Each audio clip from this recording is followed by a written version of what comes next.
Hello and welcome to the happy place for mothers and daughters on this Diamond Mother Ring.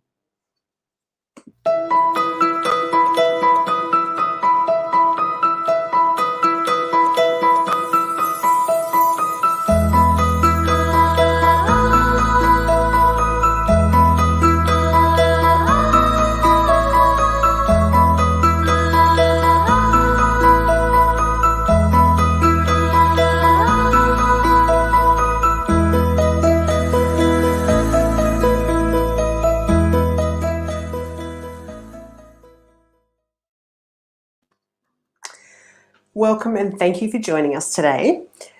When we considered what we talk about this morning, what came into our mind was the beautiful story of the Rainbow Warrior, because the Rainbow Warrior is two. And while we're illuminating the core of the feminine force, this is truly a story that illuminates that feminine force within us and really guides children into their own feminine force, which is so beautiful. What I didn't mention in the comments, because it was sort of, it was a little bit of a teaser for you. It's like, what is the Rainbow Warrior? What's it all about? And I didn't mention who wrote it. It's written by Carolyn Murphy-Bennis, in case you didn't mention, because I sort of wanted to leave that as a surprise. But this is one of the books that Carolyn has written, and it is just such a beautiful story. And like just listening to, like Carolyn's going to talk about it now, but just listening to the story, it's so much about how we can use our feminine force, how we can actually encourage our children to start to tap into this force from a very early age.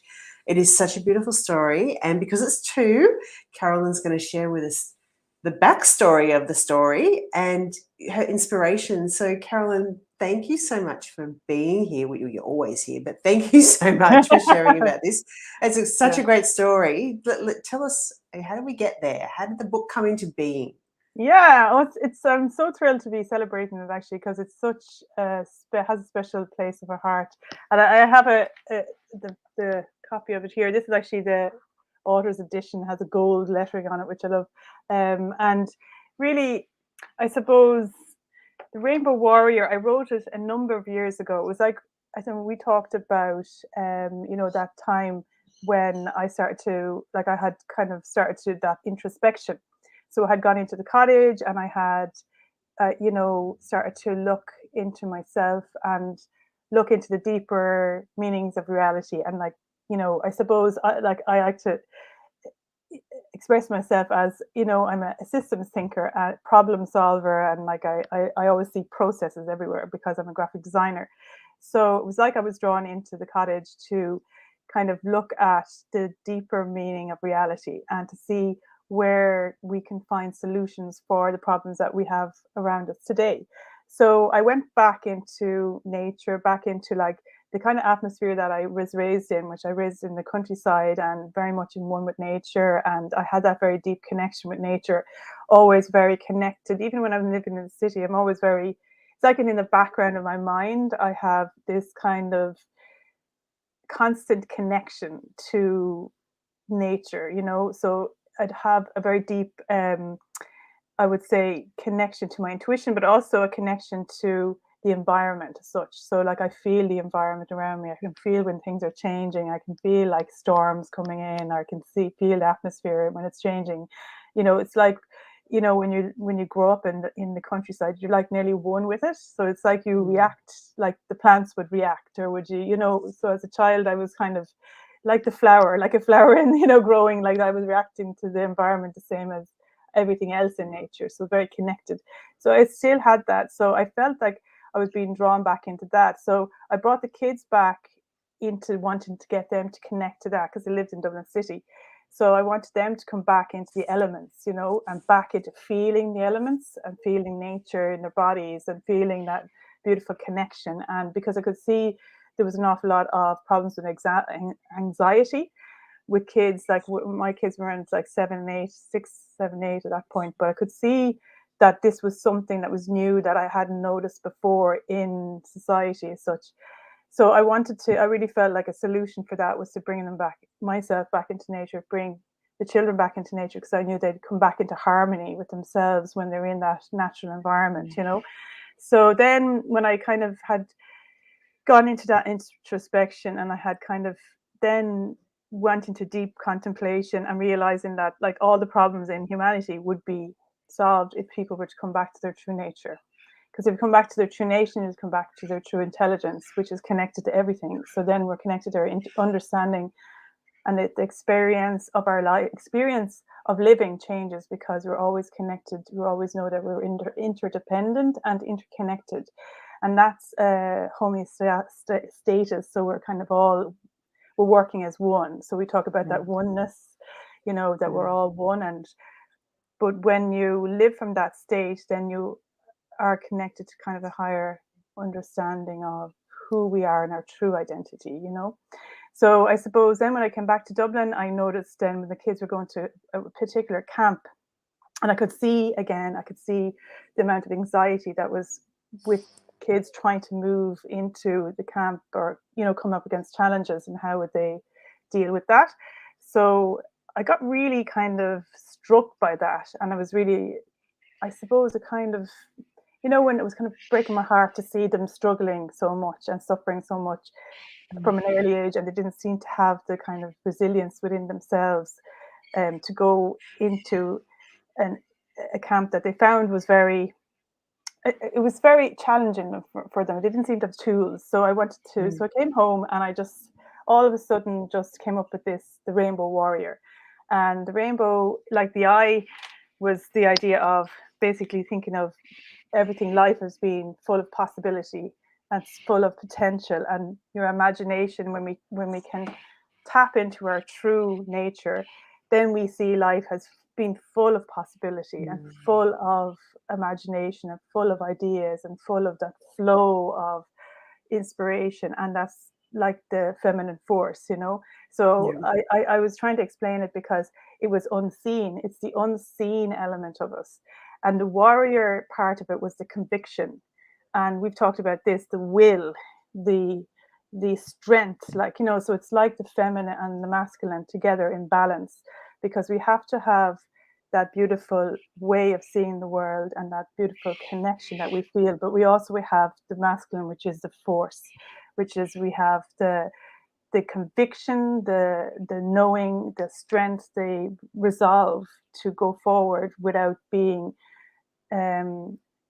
distracted or, you know, moving away from our mission as such, you know, kind of thing. So there's a real balance between those two. So like, it's like the feminine force and the Rainbow Warrior is the same. It's the same thing. Rainbow Warriors for children, and the feminine force, like we talked for mums. You know, it's a different way of speaking about it.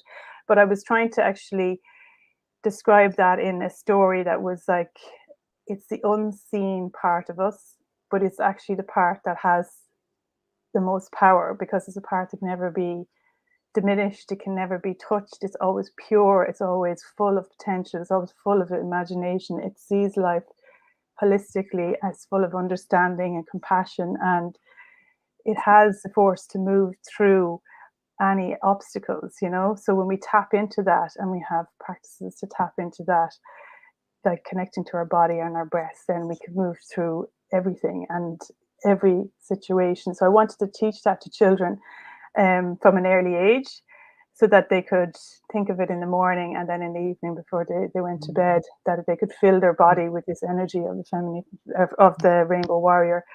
And then, you know, it's a feel that they have a sense of empowerment, you know, in the world. Yeah. So that's it's so beautiful. There's a part, well, what I loved about it was you're talking about the Rainbow Warrior and the beauty that she brings, like how she sees the world and how she interacts with the world. And then it's like bringing it into the child's body so that the child knows that she lives within the child. And then you've invited the child to wake up in the morning and say good morning to it and say good night to it. And like, I just love the way that it came from being something external to actually being something that became part of the child. And I think that's it's such a real life practical thing to help kids do, because kids can do that, and they've got this amazing imagination, right? So that the image of this Rainbow Warrior, like, so powerful and yet so vibrant and so full of love and light. Just, I loved it. I listened to it when I woke up and was like, oh, is this being told a story? It was so good. It was so good. And it's interesting because, you know, you're sort of saying understanding that this unseen force can be so powerful. And it's interesting because it's natural, but it's not normal. Yes. And I think this is the whole thing. And when we talk about the feminine force, this is our natural state, but it actually isn't our normal state. So it's like coming back to what's natural and stepping out of what's normal, because and just feeling the difference between those two states, right? So different. It's because you're moving from the conditioned mind to the unconditioned mind, so it has a different feeling. So it's getting them to their essence, trying to feel into their truth. And I suppose, like, it's funny because I kind of think it's in all religions and in all kind of cultures. It's kind of like in Catholicism, we would call it the Holy Spirit. That's not something that people think of it like that, but that's what it is. It's our connection to life. It's a life force, but it's like Shakti, they say in Hinduism. It's the vital force. It's the force of nature, but it's connected to everything. It is everything, connected to everything that animates everything, and it's the true power if you can tap into that. It's like you said, and it's an intelligence, right? And yeah, even that, like that, if you, I mean, parents could do it too, like just in the morning acknowledging that there's a part of us that's unseen that's with us to take us throughout the day.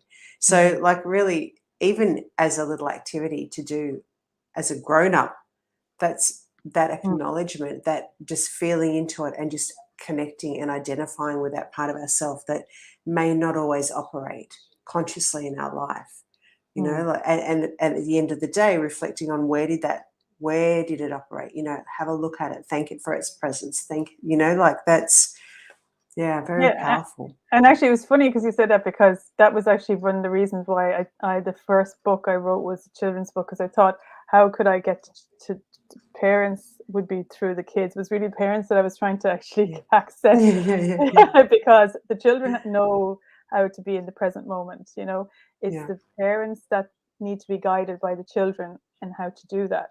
So when they're you have to be in a kind of a state of mind to be able to hear those kind of messages. So I thought the most beautiful place to be is when you have a child sitting on your lap and you're reading them a bedtime story, and then you're reading these words to the child, but actually the child's teaching you, because you're open to listening to something that you wouldn't normally be open to listening to, and it's very simple to understand. So I thought, and repetition, I thought every night you might read the same story over and over again, and eventually it starts to have an effect, the kind of way in the relationship between the child and the parent. So that was kind of the idea that I had. And it's funny how I've made loads of friends through the Rainbow Warrior book. It's been amazing, and even through the Mental Health Warriors, because Dorata, she is one of the warriors on Warrior TV, and we connected on Instagram. She found the book and she loved it for herself, because she said that it actually helped her kind of unblock her creativity as an artist. Wow. Yeah, so she suffers with mental health difficulties, so it really helped her, the mindfulness in it and the connection to nature, and talking about imagination and stuff. So she did an article about it, and then she asked me on Mental Health Warriors, and then I became the Rainbow Warrior and the Mental Health Warriors because of the book, and then I met you through that, and it's opened up so many different avenues to me, and it's so funny, because I just think it's amazing when you go into that introspection and you find out, your true voice, and then you bring it to the world, what it opens up, and all the beautiful connections that it has made for me, and then, in expressing my truth, that, it's like as if your life starts to transform from that moment. It's beautiful. Yeah, that's so gorgeous. So any more kids' books going to come out into the world from you? Good question, actually. I have the Rainbow Warrior .world website, which is just free posters on that for if anybody's interested in downloading. I did that for Mental Health Awareness Day 2 years ago, so they're there. I've been asked lots, but I suppose I've been very busy. So if I sit down, and I'm sure, people have asked me, is there going to be a series of the Rainbow Warrior? I'll have to get back to that. Yeah, I'm sure there are. I've loads of ideas. Ah, Yeah, great so idea I'll for a maybe. TV series too. Yeah, actually, yeah. They did just a beautiful trailer that the publisher had done a few years ago and was launched, and I got so excited when I saw it because I had seen it as a kind of an animation at one point, and they animated it in a kind of, it was like watercolor animation and in the trailer, and I just thought, oh my God, that'd be amazing to have it like a little mini kind of story as such. So you never Yeah, know. you're fantastic. We're so good. Well, thank you so much, and congratulations, 2 years. What an Thank you. achievement. 2 years, it's like a baby, isn't it? A baby has grown and it's now 2 years old and out in the world. Exactly, and Wow. it's lovely that we're kind of bringing in the same message. I was only thinking today, like it's Yes. the same message now to the mums, Yeah. to the feminine force. So it's growing. The Yeah, idea. it is growing. It's really Yeah, good. Good yeah, time for it, I think. yeah. Thank you so much, Carolyn, for sharing that story. It is such a beautiful story. If you'd like to get it, it is on Amazon. And Carolyn gave you her website address. Can you just say that again, Yeah, Carolyn, for so anybody it's that missed that? www.rainbowwarrior.world. Yeah, so that's for the book. So you can go there, order yourself a copy, ask Carolyn questions, and download those posters, which I think would be beautiful. So thank you everyone for listening. It's been beautiful to talk to you today and to hear Carolyn share her story. Thanks, Caroline. Thanks, everyone. Love you too. Thanks for your attention and listening to the story. Thanks a lot. Bye. Bye.